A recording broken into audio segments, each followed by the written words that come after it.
이라 번역된 단어들 나번 항목부터 읽어보겠습니다. 엘로하 433이라고 하는 것은 히브리어 사전, 히브리어 그 단어 사전의 코드 넘버예요. 앞으로 이제 우리 특히 그 말씀 인도하시거나 형제들은 히브리어 헬라어 요즘에는 뭐 다 잘 번역이 되어 있고 사전도 이 스트롱 넘버만 찾으면은 그 단어의 뜻이 다 나와 있어요. 그 다음에 연결하는 것은 본인인지 그 다음에 이제 찾아내야죠. 자, 엘로하라고 하는 의미가 이제 그 사전적인 의미가 나와 있습니다. 드물게 혹여는 짧게는 엘로하라고도 번역이 하지만 엘로하 이렇게 번역을 한다는 거예요. 짧게는 엘로하고 하 사이를 바로 이어서 그냥 엘로하라고도 번역하는데 대부분은 엘로하 이렇게 번역을 그 단어 발음을 그렇게 한다는 거예요. 이것은 이제 스트롱 넘버로 410에서 유래한 강세적인 연장형이다 그랬는데 410번 스트롱 넘버 410번은 다에 나오는 L이라는 용어죠. 지금 내가 하는 말 잘 정신 들여서 들으세요. 스트롱 넘버로 410번은 L이라는 단어에 대한 해석이 나오는 이게 이제 히브리어 단어 사전 스트롱 넘버를 말하는 거예요. 코드 번호. 그런데 신성을 의미한다. 하나님 또는 신. 어떤 때는 단수로도 번역을 하고 어떤 때는 복수로도 번역이 되어서 신이라는 용어, 이 엘로하라든지 엘이라든지 엘로힘이라는 용어는 문맥에 따라서 어떤 때는 단수로 번역이 되고 어떤 때는 문맥에 따라서 복수로도 번역이 된다. 그 말이에요. 이게 문자로는 똑같다 이 말이죠. 복수로 번역이 되는 것은 가나안 족속들이 섬기는 신들이라는 개념이고 단수로 번역이 되는 것은 이스라엘의 하나님 여호와에 대한 개념이 되겠어요. 성경 읽을 때 이런 걸 유심히 찾아서 읽으셔야 되는 게 읽을 때 신들이라고 나오면 아 이것은 가나안 족속들의 하나님을 말한다. 이렇게 이해를 하시면 되겠어요. 그 다음에 답은 봅니다. L라는 것은 352 이제 엘로힘 엘로힘은 430이지 352 스트롱 넘버 352에서 온 압축형으로서 힘, 능력, 뭐 힘센, 전능 그런 의미가 강하다. 똑같은 하나님이라는 의미지만 어떤 힘, 능력 이런 의미를 강하게 준다. 앞에 엘로하라는 건 신성의 의미를 더 많이 부여한다. 그런 말이에요. L은 힘, 능력에 강조점을 두는 거예요. 훌륭한, 위대한 또는 우상, 힘센 자, 능력 강한 자 이런 의미 부여를 하는 용어입니다. 하나님 혹은 신이라고 번역 동일하게 되지만 그런 강조점이 약간 다르다 그 말이에요. 그 다음에 라번을 봅니다. 엘로힘 그것은 코드 번호는 430번인데 433의 복수형으로서 433이라는 건 앞에 이미 나왔었죠? 엘로하 433이었어요. 그건 신성을 의미한다. 통산적인 의미에서 신들로 번역된 성경 전체 엘로힘이라는 용어가 가장 많이 사용된 용어다. 이게 하나님이라고 번역이 됐을 때 이제 이것은 제가 몇 가지만 특별하게 일반적인 하나님에 관한 용어가 아닌 특별한 어떤 하나님에 대하여 부여한 그 용법으로 사용된 성경 구절을 이렇게 적어드렸으니까 이것을 다 하면 뭐 그냥 몇 장이 되니까 다 할 수는 없고 요 몇 개는 좀 특별한 용법으로 사용된 거기 때문에 꼭 찾아서 읽어보시길 바랍니다. 그 다음에 가끔 높은 관리들에게 경의를 표하는 방법으로 적용되어진다. 높은 관리들에게도 엘로힘 하나님이라는 그런 똑같은 용어, 문자적인 용어는 그렇게 사용이 되지만 이스라엘 사람들 중의 높은 관리들에게도 엘로힘이라는 용어가 사용된다 그 말이에요. 그 다음에 어떤 때는 최상급으로서 천사들 또는 뛰어난 하나님, 그 다음에 위대한 그런 의미를 갖고 있고, 재판장들, 재판장이라는 용어가 이 엘로힘이라는 용어입니다. 이 성경 구절을 내가 많이 인용을 해드렸는데 아주 중요한 의미가 있는 사무엘상 28장 13절이나 30장 15절에 보면 사울이 죽기 전에, 바로 직전에 블레셋과의 전쟁을 염려해 가면서 그 점치는 여자를 찾아갔죠. 가가지고 왜 왔습니까? 그러니까 사매를 좀 불러 올려다고 그렇게 하니까 그 여자가 그 복수를 베풀어 가지고 신들이 올라왔다 이렇게 이제 표현을 했어요. 이제 그 여자가 그걸 신들을 봤다는 거예요. 그런데 그 용어에 엘로힘이라는 용어가 사용이 됩니다. 그게 꼭 여호와 하나님만을 의미하는 게 아니죠. 가나안 족속들은 동일하게 엘로힘이지만 그들의 신은 잡기들일 수도 있다 이거예요. 그들이 믿는 그 엘로힘이니까 똑같이 엘로힘이라는 용어가 사용이 되어져도 히브리인들은 유일하신 한 분 하나님을 염두에 두고 있지만 근동 다른 사람들은 많은 잡기들을 염두에 두고 있다 그 말이에요.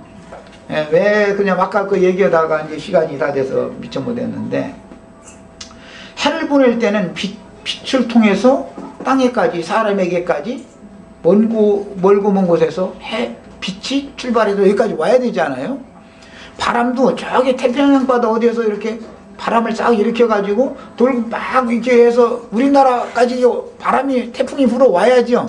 바람을 주장하는 신, 빛을 주장하는 신, 비를 주장하는 신, 땅에서 지력을 일으켜주는 신, 많은 인간의 삶에 필요한 대로의 여러 가지 다스리는 신들이 있다 이게. 그들의 사상에는, 내가 지금 뭔 얘기인지 아시겠죠?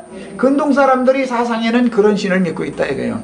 이 사상이 이방인의 신들이다. 그래서 먹을 것, 마실 것, 입을 것, 여러 가지 인간 생활에 필요한 모든 것들을 공급해주는 여러 신들을 믿는 것이 우상숭배자들의 특징이다 이거예요. 그 이제 사도행전 17장에 보면 신들의 이름을 쭉 기록해놓고 상을 세워놓고 거기 가서 제사를 하는데 맨 나중에는 이름을 알지 못하는 신에게까지, 그런 사상이다 이거예요. 그런 사상이에요. 왜 이름을 알지 못하는 신에게 마지막 하나를 만들어내야 될 것 같아요? 왜 그러는 것 같아요? 자기네들이 알 수 없는 어떤 신도 있으니까.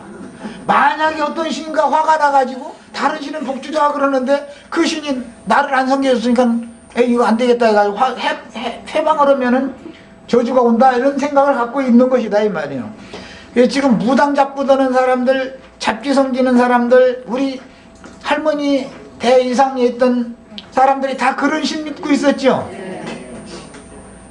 여기에서 벗어나야 되는 거예요. 여기에서 예수 신으로 가야 되는 거예요. 이게 예수 믿는다는 뜻인 거예요. 자, 이번에는 창세기 1장 26절로 28절과 요한복음 14장 23절 이거 대조해 본 이야기는 오전에 읽었고, 마태복음 28장 19절, 계시록 3장 12절을 이 시간에 찾아 읽습니다. 마태복음 28장 19절 찾아 읽습니다.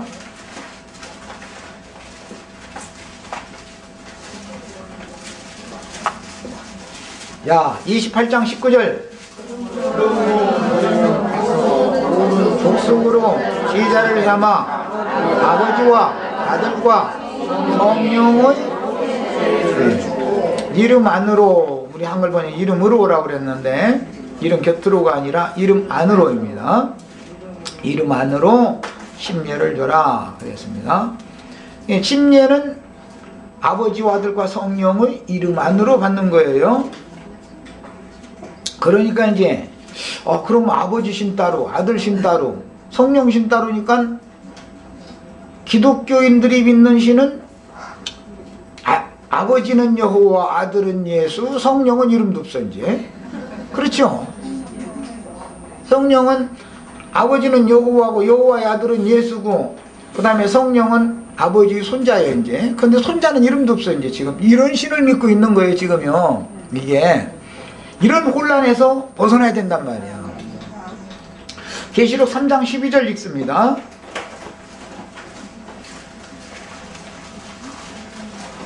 여호와의 증인들이라는 사람들 만나보면 아주 이 말 마태복음 28장 19절 이 말씀 가지고 아버지와 아들과 성령 이름으로 세례주라 그랬는데 아버지 이름이 뭐지요? 여호와 증인들 꼭 보면 이렇게 얘기 꼭 그 붙음 질문하죠. 그럼 이제 일부러 여호와 하나님이라고 그러면 그렇지요. 이제 이렇게 하죠. 아들 이름은 뭐예요? 또 예수님이라고. 이제 역으로 이제 나는 그러면 손자 이름은 뭐예요? 그러면 없대. 손자 이름 없다고 이제 그런 적도 있는 거예요. 이것이 기독교인들의 사상이다 이거예요. 이게 지금 잡신 사상인 거예요. 계시록 3장 12절 읽습니다. 이는 자라는데 하나님 성전의 기둥이 되리니 그가 결코 다시 나가지 아니하리라. 내가 하나님의 이름과 하나님의 성 곧 하늘에서 내 하나님께로부터 내려온 새 예루살렘의 이름과 나의 새 이름을 그에게 기록하리라. 아멘. 자, 하나님의 이름과 하늘로서 내려오는 새 예루살렘의 이름과 나의 새 이름을 그 위에 기록하리라. 마태복음 28장 19절과 문맥이 약간 바꿔졌죠. 마태복음 28장 19절에는 아버지와 아들과 성령의 이름 안으로 라고 그랬는데 계시록 3장 12절에서는 하나님의 이름과 하늘의 하나님께로부터 내려오는 거룩한 성 새 예루살렘의 이름과 나의 새 이름이라고 이렇게 문맥이 바꿔졌습니다. 자, 이제 이걸 추적해 나가는 거예요. 이 의미를 살펴보는 거예요. 시편, 우리 형제 자매님들은 성경책 찾아 읽으세요. 시편 82편 6절 읽습니다. 시편 82편은 몇 절을 찾아 읽어야 되겠다. 시편 82편 읽습니다. 자, 1절부터 8절까지 차근차근 다 읽겠습니다. 이거 아주 중요하기 때문에요. 하나님의 회 가운데 서시며 재판장들 중에서 그 재판장들 앞에 1이라는 아라비아 숫자가 있고 나나주에 뭐라고 되어 있죠? 신, 하나님이에요. 엘로힘, 똑같은 용어예요. 재판장들, 위에 하나님이라는 용어와 하나님의라는 용어와 재판장들이라는 용어는 똑같은 엘로힘입니다. 그런데 문맥에 따라서 지금 번역을 이렇게 어떻게 바꾼다라는 걸 좀 살펴보는 거예요. 하나님 엘로힘은 재판장이라는 번역도 할 수 있습니다. 재판장들 중에서 판단하시되 너희가 불공평한 판단을 하며 악인의 낯 보기를 언제까지 하려느냐. 가난한 자와 고아를 위하여 판단하며 곤란한 자와 빈궁한 자에게 공의를 베풀지며 가난한 자와 궁핍한 자를 구원하여 악인들의 손에서 건질지니라 하시는도다. 저희는 무지무각하여 흑암 중에 광내하니 땅의 모든 터가 흔들리도다. 자, 줄쳐놓습니다. 이제 6절. 내가 말하기를 너희는 신들이며 재판장들은 불의한 재판을 하는 그 재판장들은 신들이다 말이야. 신들. 하나님이 하나님의 회 중에 서서 그 다음에 재판장들 중에서 서서 재판을 한다 그랬는데 실제로 재판을 하는 건 유대인들은 이제 제사장이 합니다. 최종 재판장은 왕이 하는 건데, 자, 이 말씀에 대한 해설할 때 내가 말하기를 내가는 하나님이죠. 너희는 재판장들은 말이요 신들이며 다 지존자도 하나님이죠. 지존자의 아들들이라 그랬으니까 땅에서 재판하는 재판장들은 지존자의 아들들이고 다 신들이다 이거예요. 아들이라 하였으나 너희는 범인같이 죽으며 재판장들이고 하나님의 아들임에도 죽는다 이거예요. 육신을 입었으니까 죽겠죠. 방백의 하나같이 없어지로라. 하나님이여 일어나서 세상을 판단하소서. 그러니까 인간의 재판은 불의하니까 하나님이 친히 일어나서 재판하세요. 이제 그 말이에요. 죽을 수밖에 없는 인간들에게 재판권을 맡기지 마시고 하나님이 친히 재판하세요. 이제 이 말이에요. 모든 열방이 주의 기업이 되겠음이니이다. 그러니까 이 말씀 중에 시편 82편 6절 말씀을 인용한 것이 요한복음 10장 34절로 35절 말씀이죠. 예수님이 이 말씀을 인용했죠. 자, 요한복음 찾아 읽습니다. 10장 34절로 35절. 시편 82편에서 요한복음 10장 말씀이 인용된 거예요. 예수님이 시편 82편 말씀을 요한복음에서 인용을 하셔서 말씀을 준비했습니다. 이게 이제 바리새인들이 하신 말씀인데, 야, 요한복음 10장 찾습니다. 예, 야, 읽어요. 34절 35절 너희 율법에 기록한 바, 시편에 기록된 말씀인데 시편도 하나님 보실 때는 율법에 들어간다 이 말이죠. 문자대로 하면 전부 율법이 되니까 하는 말이에요. 기록한 바 내가 너희를 신이라 하였노라 하지 아니하였느냐. 이 말은 시편 82편 6절에 있는 말씀을 너희는 다 신들이라, 그 말씀을 인용한 거예요. 성경은 폐하지 못하나니 하나님의 말씀을 받은 사람들을 신이라 하셨거든. 자, 그럼 오늘 우리 형제 자매님들 지금 다 신되는 얘기예요. 지금 말씀, 하나님의 말씀을 받아서 믿어지면 신들 되는 거죠. 하나님의 형상과 모양으로 만든다라는 것은 첫째 뭘 하는 거예요? 하나님의 말씀을 넣어줘 가지고 말씀이 믿어지면 신들이 되는 거예요. 다 엘로힘이 되는 거예요. 야, 시편 82편 6절 다 그게 엘로힘이라는 용어인데, 창세기 1장 1절도 엘로힘이고 창세기 1장 26절로 28절도 엘로힘이에요. 야, 다 엘로힘 하나님인데 오늘 우리 형제 자매님들 다 엘로힘 되는 거예요. 지금 감히 내가 말이 무슨 엘로힘이 되냐고 이러시면 성경을 믿는 거예요, 안 믿는 거예요? 지금 하나님의 말씀을 받은 사람들을 신이라 한다 이 말이에요. 신이라는 말은 그러니까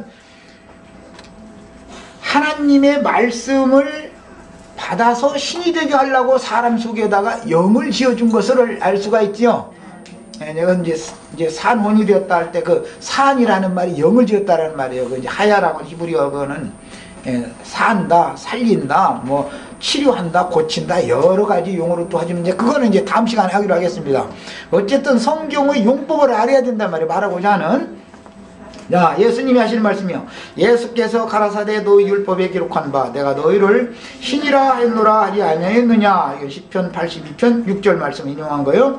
성경은 그 시편 말씀은 폐하지 못하나니 하나님의 말씀을 받은 사람들을 신이라 하셨거든. 시편에서는 재판장들이라 한 것이죠. 재판장들은 하나님의 말씀을 받은 사람들을 의미한다 이 말이에요. 그래서 구약시대에는 제사장들이 재판을 했었던 거예요. 하나님의 말씀을 제사장들이 받아가지고 있었기 때문에 그 말씀으로 재판을 하니까 말씀이 곧 법이지요. 세상 나라에서 법관은 율법전서를 딸딸 외우고 있어야지요. 법을 알아야지요. 판사가 율법전서를 몰라가지고 재판한다는 말도 안 되는 거죠. 그런 것처럼 재판장들, 즉 제사장들은 말씀을 받은 사람들이기 때문에 그 법을 잘 운용하고 해석할 줄을 안다 이 말이에요. 그걸 재판이라고 그래요. 이제 그런데 일반 제사장들이 재판을 잘 못하는 경우에 억울하다, 그 재판이 잘못됐다 싶으면 상소를 하는데 최후로 재판을 상소를 하면은 왕에게 상소를 하는 거예요. 호소를 왕에게 하는 거예요. 이스라엘 백성들은. 그럼 이제 왕 앞에 나가는 거예요. 그 재판을 하는 이야기는 열왕기편에 보면 솔로몬이 왕노릇 할 때 두 여자가 아이 하나 가지고 서로 내 아이라고 해가지고서 재판 청구를 한 적이 있죠. 제사장들한테 재판을 청구를 해도 판결이 안 나니까 최후로 왕에게 재판 청구를 하는 거예요. 그 율법이, 모세 율법에 따라서 10부장, 뭐 폐장, 10부장, 50부장, 100부장, 이제 1000부장 이렇게 두어가지고 한 다음에 최후로 모세에게 이제 물어보는 거거든요. 그런 윤리에 따라서 하는 거예요. 그런데 재판장들이라는 것은 하나님의 말씀을 받은 사람들을 의미한다 이거야. 자, 그러면 예수님이 지금 하나님의 말씀을 받은 사람들을 신이라고 그러니까, 엘로힘이라고 그러니까, 엘로힘이라는 용어는 구약 성경에서 어떻게 사용이 되었고 신약에 와서 예수님은 이 말씀을 어떻게 적용하는지를 우리가 배워야 된단 말이에요. 왜 그 말씀을 하시게 됐냐면, 나는 하나님의 아들이다, 내가 곧 그인 줄을 너희 믿어야 된다 자꾸 그러니까, 하나님이 아들이다, 그들은 촌수를 생각했으니까, 유대인들은 육신적으로 촌수를 생각했으니까, 하나님이 아들을 낳으면 하나님 낳겠네? 그러니까 그럼 네 자신을 지금 하나님이라고 하는 거 아니야? 이런 말이에요 지금. 자, 그러니까 결국 하나님이 많은 아들들을 낳으려면 무엇으로 낳겠어요? 말씀으로 낳겠죠. 하나님은 영이죠. 하나님의 말씀이 믿어진 사람의 영을 하나님의 신이 낳는 것을, 이치가 이런 이치인데, 유대인들은 육적으로 봤기 때문에 예수님이 오셔서 육신적인 예수가 와서 내가 하나님의 아들이다, 하나님이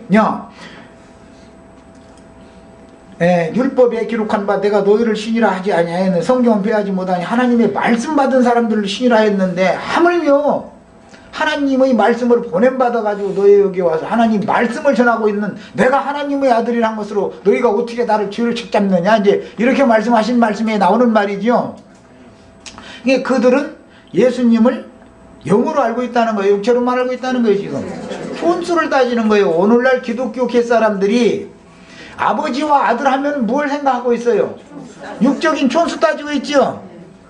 지금 내가 나 만나기 전에 다 그렇게 예수 믿었죠.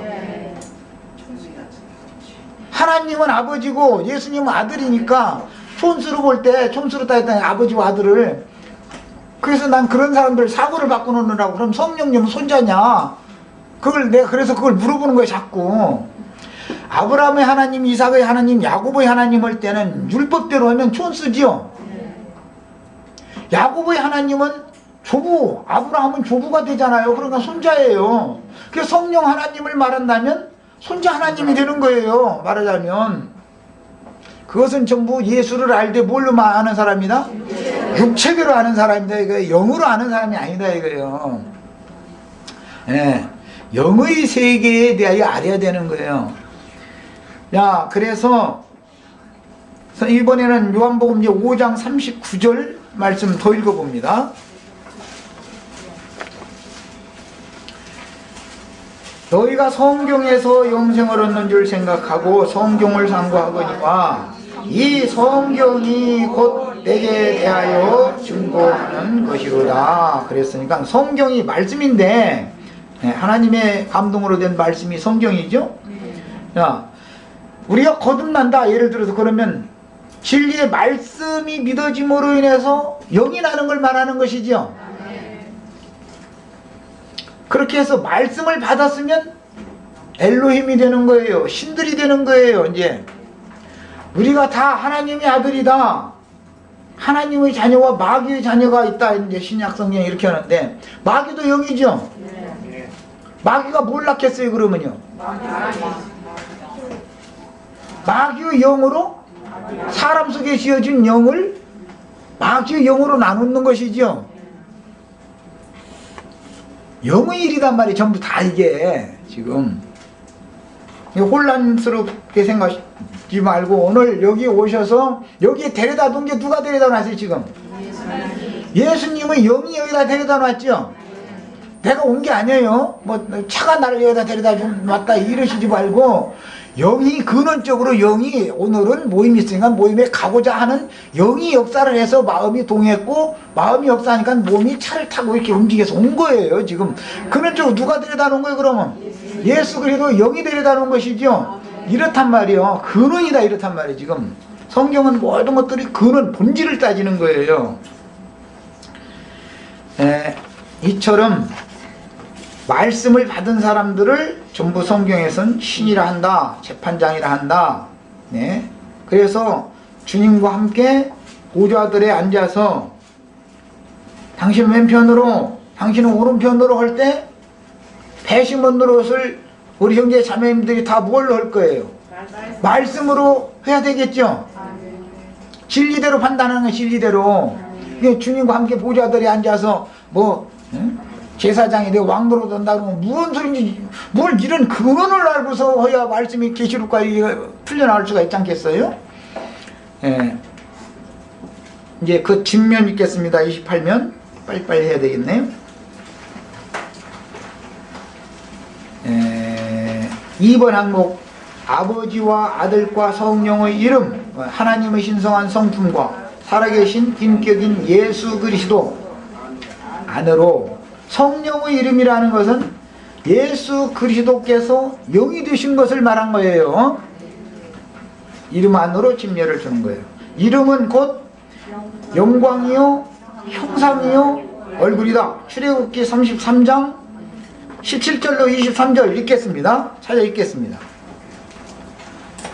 성경에 아까 계시록 3장 12절과 마태복음 28장 19절 읽었는데 마태복음 28장 19절에서는 아버지와 아들과 성령의 이름 안으로 라고 되어 있고 계시록 3장 12절에는 하나님의 이름과 하늘의 하나님께로부터 내려오는 거룩한 성 새 예루살렘의 이름과 나의 새 이름을 그 위에 기록하여 주리라 이렇게 했어요. 그러면 그 이름이라는 의미를 알아야 되잖아요. 이름.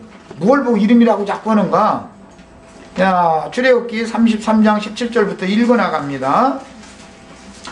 여호와께서 모세에게 이르시되 너의 말하는 이 일도 내가 하리니 너는 내 목전에 은총을 입었고 내가 이름으로도 너를 알미라. 거기 이름 이야기가 나왔습니다. 모세가 가로되 원컨대 주의 영광을 내게 보이소서. 주의 영광과 이름이 관계가 있는 걸 알 수 있고 여호와께서 가라사대 내가 나의 모든 선한 형상을 내 앞으로 지나게 하고. 하나님의 형상이 곧 하나님의 이름이죠. 하나님의 영광이고 여호와의 이름을 내 앞에 반포하리라. 그 다음에 20절도 읽습니다. 또 가라사대 네가 내 얼굴을 보지 못하리니. 그런 걸 보니까 영광, 형상, 이름, 얼굴은 같은 뜻이죠. 영광, 형상, 이름, 얼굴 같은 의미의 개념이었단 말이에요. 이것은 모두 이제 다시 오늘 말씀 다시 돌아옵니다. 하나님의 신성한 성품과 살아계신 인격을 말한다 말이에요. 하나님의 이름, 뭐 예수 그리스도의 이름, 성령의 이름, 뭐라고 해도 이름이라는 말이 들어가면 하나님의 영광이요 형상이요 이름이요 얼굴이기 때문에 이것은 신성한 성품과 그분의 살아있는 인격을 성경에서는 이름이라 이렇게 표현한다 그 말이에요.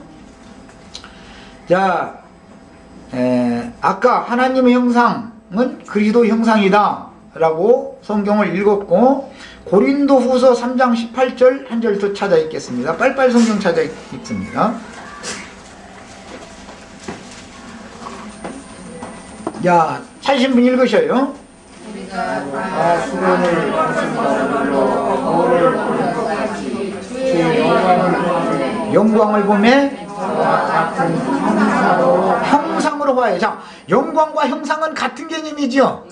영광을 본다는 거 하나님의 얼굴을 보는 거죠. 지금 모세가 아까 출애굽기 33장에서 여호와의 당신의 얼굴을 좀 보여주세요 그랬는데 실제는 모세는 등만 봤지 얼굴은 못 봤습니다만 어쨌든 얼굴을 본다는 것은 하나님의 영광을 보는 것이고 하나님의 이름을 아는 거예요. 이제 하나님의 형상이 그 하나님의 형상이 어떤 분인가를 아는 거예요. 자, 이런 개념이단 말이에요. 성경이라는 거는. 자, 다시 이제 이 말씀으로 다시 돌아옵니다. 자료로 다시 돌아옵니다. 4번 항목 영원전부터 스스로 계신 하나님. 오늘 우리가 읽었던 창세기 1장 1절. 자, 찾아 있습니다. 잠언서 8장 22절. 빨리빨리 찾아 읽으세요. 시간이 없으니까 빨리빨리 하겠습니다. 잠언서 8장 22절. 여기 보면 하나님의 창조에 관한 기록이 나오죠. 자, 조화의 시작. 창세기 1장 1절이 조화의 시작이죠. 예, 여기 읽어나옵니다. 태초에 일하시기 전에 나를 가지셨으며. 자, 태초에 일하실 때 태초에 하나님이 천지를 창조하시니라. 태초라는 말이 창세기 1장 1절에 시작이 됐죠. 그분이 잠언서 8장 22절에 설명이 나왔는데 조화의 시작이 태초지요. 그 태초에 나를 가졌으며 그 나라는 건 하나님의 지혜이신 그리스도를 말한다 이 말이야. 잠언서는 지금 지혜를 말하는 것 중에요. 잠언서 8장은 하나님의 지혜는 누구? 예수 그리스도.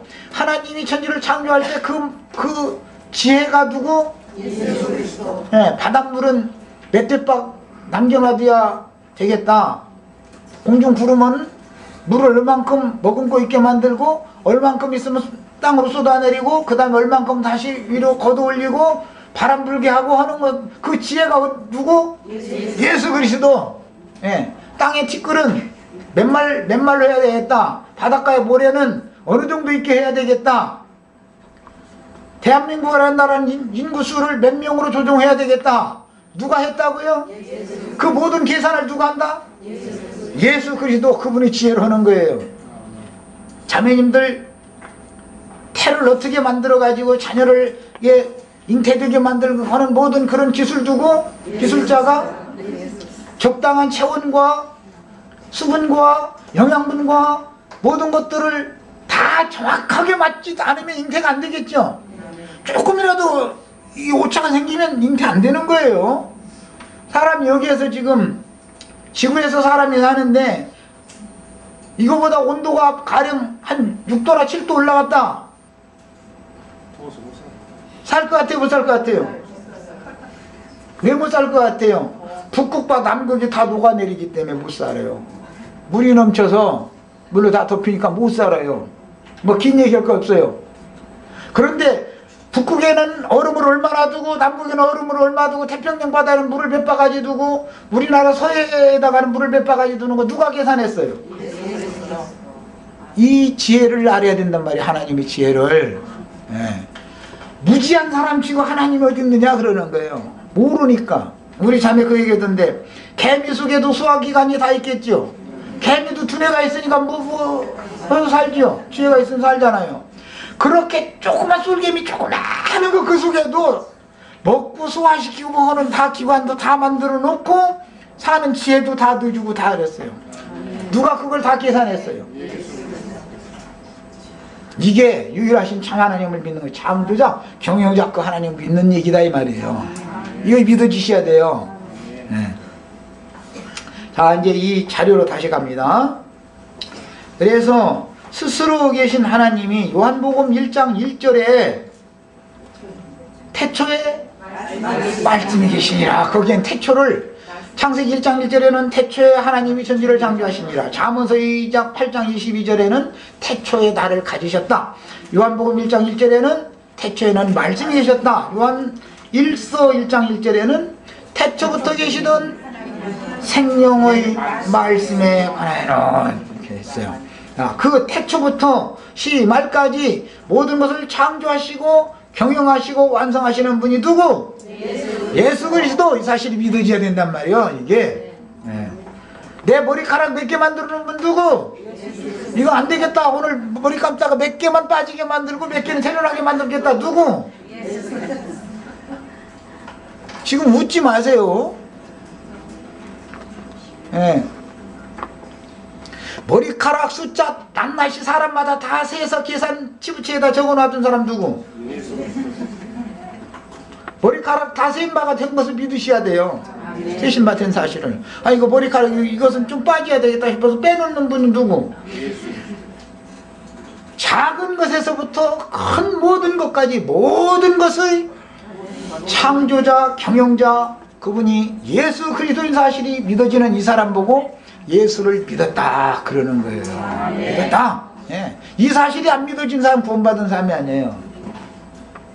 예수 믿는다는 말이 이게 보통 말이 아니에요. 그러니까 자, 로고스께서 아담 세계에 들어오셔서 구소 일을 시작하시고 구약 시대의 선지자들로 예언하신 말씀인 성경을 응하게 하러 사람의 모양으로 오셨습니다. 이것이 말씀이 육신이 되어서 자기 땅 자기 백성에게 오셨다 그랬고, 영접하는 자 곧 그 이름을 믿는 자들에게는 하나님의 자녀가 되는 권세를 주셨다.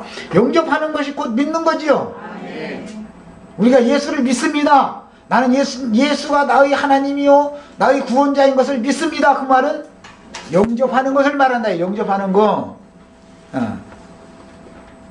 청년이 처녀를 사랑한다고 막 할 때 처녀가 끝내 대답을 안 해주면 자기 안에 못 삼죠.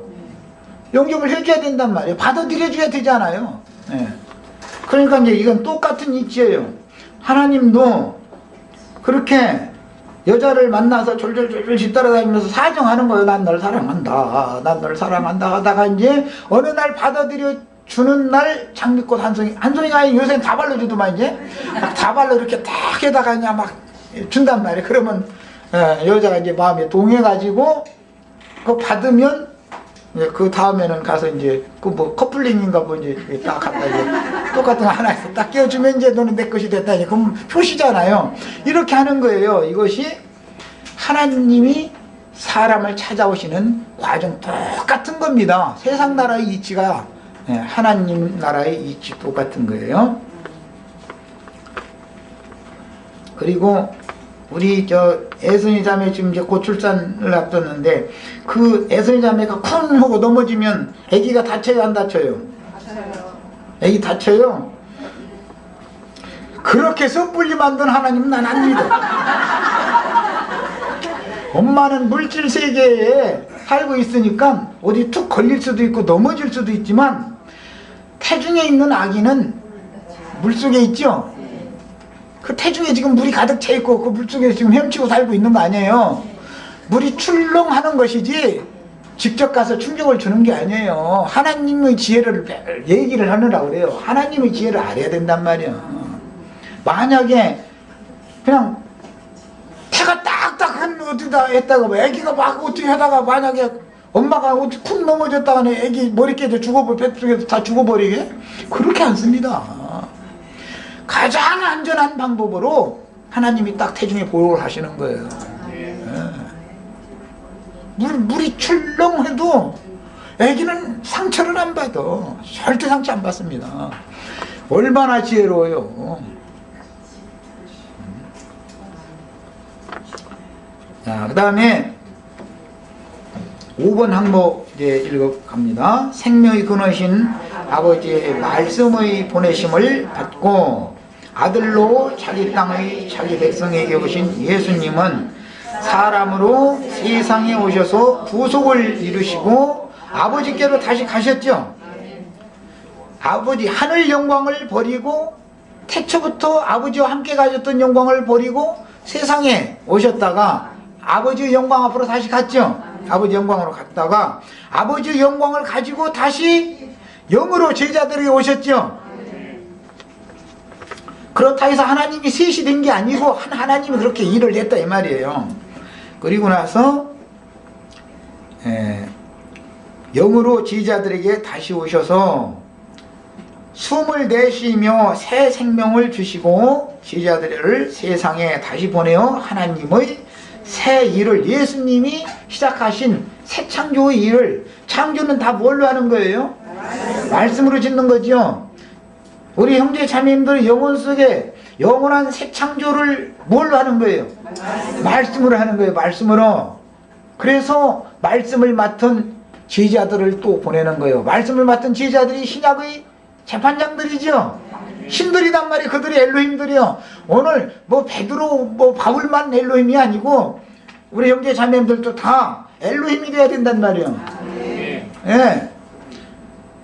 왜 이게 이렇게 중요하냐? 영이나 영을 낳는 것이지 육이 영을 낳을 수는 없죠. 영이나 영을 낳는 거예요. 형제 자매님들이 다 하나님의 심부름꾼 사자들이 되셔야 돼요. 아까 내가 이제 해의 근원이 해, 빛의 근원은 생명의 근원은 해인데 하나님인데 그 빛을 땅에까지 사람이 살고 있는 땅에까지 가지고 오는 빛이라는 것이 일이 필요하죠. 빛이 와야죠. 자, 말씀을 깨닫게 해주는 것이 빛이죠. 참 빛, 생명의 빛이라고 그래요. 예수님이 빛을 사자로 오셨고 그 말씀을 깨달아서 영적으로 깨달아서 세상에 또 보냄을 받으면 빛의 천사들이 빛의 사자들이 되는 것이다 이 말이에요. 형제 자매님들 다 이래서 이것은 계시록에서는 천사라는 말이 나올 때 일곱 교회의 사자라고 그랬는데 천사라는 말이 나올 때 이것은 심부름꾼 일꾼을 말하는 거예요. 결국은 창조자는 한 분 하나님이지만 반드시 그 일을 수행하는 직무자가 필요하지요. 하나님이 창조자지만 나의 남편이라는 사람은 나의 태 속에 생명의 씨를 심어서 나의 아들을 딸을 잉태시켜주는 통로로 쓰임받는 사람이죠. 내 남편은 이런 것과 같은 이치다 이거예요. 세상 살아가는 것은 이제 그 영의 일에 대하여 깨닫게 해주는 이치인 거예요. 자, 그런데 영광의 영, 생명의 성령이 오신다. 이제 여러 가지로 말을 했습니다만은 마지막 아담은 살려주는 영이 되셨다. 요한복음에는 태초에 말씀이 계시니라. 이 말씀이 하나님과 함께 계셨으니 이 말씀은 곧 하나님이시니라. 말씀이 육신이 되어 자기 땅에 오셨다. 이렇게 해놓고 나서 그분이 구속을 이루신 사실을 사복음서에 말해놓고 나서 고린도전서 15장에서는 마지막 아담은 살려주는 영이 되었나니 그랬어요. 자, 말씀이 육신이 되었고 육신이 구속을 이루신다면은 살려주는 영이 되었어요. 그러니까 말씀이 육신이 되었다 해가지고 하나님이 둘이 된 게 아니죠. 그 말씀이 그냥 육신이 되어서 우리 가운데 나타난 것이지요. 자, 그분이 구속을 이루시고 이제는 살려주는 영이 되었으면 신이 셋이 된 것이 아니라 그 하나님이 그렇게 일을 완성을 하신 것이지요. 한 분 하나님이 사실 꼭 믿어지셔야 돼요. 자, 마지막 아담은 살려주는 영으로 제자들에게 다시 오셔서 숨을 내쉬어 새 생명을 주시고 제자들을 세상에 보내어 하나님의 새 일을 지금 계속하고 있는 중입니다. 그 다음에 성경에는 창세기 1장 1절부터 하나님이라는 말이 나오고 그 다음에 2장부터는 이제 여호와 하나님, 그 다음에는 여호와의 신, 그 다음에 여호와의 말씀, 선지서들은 전부 여호와의 말씀이 임했다 이렇게 돼 있죠. 그 다음에 구약 성경이 이제 말라기서까지 선지서가 다 끝나고 나면 말씀이 육신이 되어 자기 땅에 오셨다. 오고 나서 그분이 예수 그리스도다. 그 다음에 예수님의 영을, 예수 그리스도의 정신을 우리들에게 넣어주시기 위하여, 그래서 우리를 거듭나게 하시기 위하여 사도들을 사자로 또 보내신단 말이에요. 그들은 이제 통로예요. 자, 보내실 때 우리가 무엇으로 말미암아 낳게 되냐 하면 영으로, 성령으로 말미암아 나의 영이 나아지는 것이죠. 육으로 난 것은 육이요, 성령으로 난 것은 영이니 육은 부익하니라. 하나님의 나라의 육은 다 세상 나라에서나 유익한 것이지 하나님의 나라에서는 육은 무익한 거다. 영이 하나님의 나라를 상속받는 겁니다. 자, 그 다음에 이사야 57장 15절로 18절을 읽겠습니다.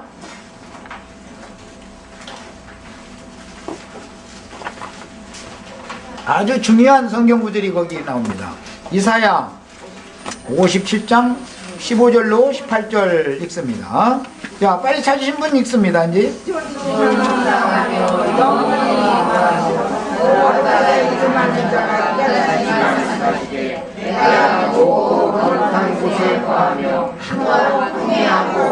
마음이 겸손한 자와 함께 거하나니 이는 겸손한 자의 줄쳐놓습니다. 이는 겸손한 자의 영을 소송케, 그 소송케라고 한 이 소송이라고 한 이 단어는 창세기 2장에서는 하나님이 땅의 흙으로 사람을 지으시고 코에 생기를 불어넣으시니 혼이 되었다 할 때 거기 산이라는 말이 하야, 히브리어로 하야, 산.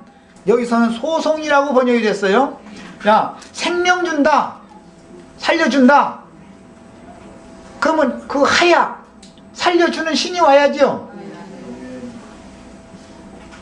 소송시켜준다란 말이 소송시켜준다. 예. 의미상으로는 죽은 자를 살려놓는 걸 말하는 것이고, 문자대로는 깊은 잠에 떨어진 사람을 잠을 깨워놓는 것을 말하는 거예요. 이제 다른 용어로는 또 치유한다, 고친다라고도 번역을 해요. 살려준다라는 말은, 죽은 자를 살린다라는 말은 어떻게도 번역된다고요? 소송시킨다, 고친다, 이렇게도 번역이 된다. 이게 똑같은 하야라는 단어, 똑같은 단어예요. 신약에 와서는 살려주는 영이 되었다 이렇게 말을 해요. 살려주는 영. 우리가 다 죽은 자였죠. 뭐가 죽었으니까? 영이 죽었으니까 영을 살려주는 거예요. 자, 그래서 영을 소송케 하며 통해하는 자의 마음을 소송케 한다. 영만 살려놓는 것이 아니라 마음도 살려놓는다 그 말이에요. 그러니까 뭐 지난 시간 내가 이제 우리 마음은 썩었지, 네? 그냥 죽은 정도가 아니라 죽어야 썩는 거예요. 죽은 건 다 썩죠. 예, 그래서 소송시켜. 이것은 여기에서는 마음은 고친다고 말하는 거예요. 마음은 소송시킨다고 했지만 고친다는 말이에요. 부패한 마음을 고쳐주는 거예요. 네, 구원입니다. 영을 소송케 하며 통해하는 자의 마음을 소송케 하려 함이라. 내가 영원히는 다투지 아니하며 내가 장부인은 구하지 아니할 것은 나의 지은 그 영과 혼이, 그게 하나님이 사람 속에 몸만 지은 게 아니라 영과 혼을 지어놓고 나서 영과 혼이 다 죽고 썩어 있으니까 이것을 고쳐주는 영으로 오실 필요가 있죠. 살려주는 영으로, 소송시켜주는 영으로 올 필요가 있어요. 그래서 그 한 하나님이 사람을 거쳐서 구속을 이루신 다음에 살려주는 영이 돼서 오셔야 되고, 그 살려주는 영을 받은 사람만 살아난 거예요. 이제 거듭났다 그래요. 생명을 얻었단 말이에요. 잃었던 생명 뭐 찾았고 얻었고, 잊었던 생명 찾았고 광명을 얻었고. 네. 자, 그게 찬송을 부를 때는 뭐 의미도 알고 부르셔야 돼요. 뭘 알도 못해 가면서 말이에요. 그냥 막 부르면 뭔 소용이 있어요 지금. 네. 거듭나는 이치를 이거 아셔야 돼. 영과 혼이 내 앞에서 곤비할까 합니다 그랬어요. 자, 여기까지. 네. 어쨌든 뭐 또 할 수는 없으니까,